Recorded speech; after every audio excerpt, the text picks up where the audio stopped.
I'm Koryn Young, and I usually host, but yeah, thanks.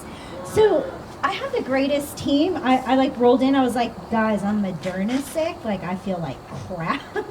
And I literally the whole day I was in bed with like just fevers and chills. So my great team, thank you team for picking up all the pieces. I think it's falling.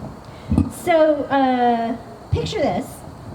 It's 2007, January, New York City, and I get a call from my cousin, and she lives in Macon, or she lives in Warner Robins or Kathleen, Georgia, and she's in a running group. And this running group is, it's called Hashers, and it's basically a drinking club with a running problem. So, thank you.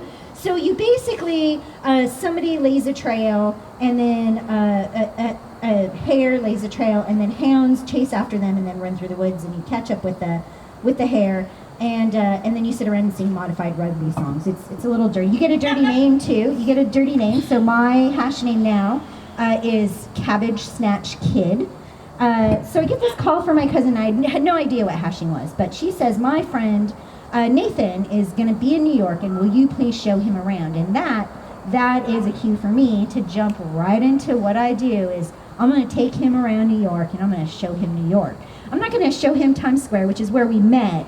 No, we're not staying in front of Madame Tussauds. We're not going to the Times Square Olive Garden. We're going to get out of Midtown. We're going to go down. So about half an hour in, I take him to this little bar in the East Village that I love. It's really grungy. It's really dirty. It's just disgusting, but I love it because the beers are like $2, and we can go there, and I have this list of like what's going on a Tuesday night in New York City, and we can go do these things.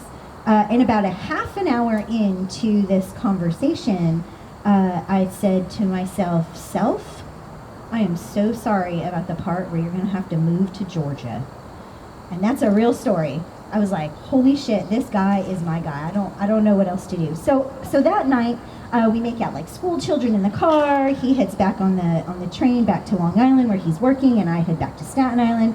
And we have plans to meet the next night. And so I call my best friend, Susie Schatz, and I'm like, listen, I don't know what's what, but you're going to have to meet this dude, Nathan, because I'm pretty sure I'm going to have to move to Georgia. And she was like, no, you're being dramatic. Obviously, I'm dramatic. Like, I'm sick today, and I think that the world should just cater to me, which is untrue.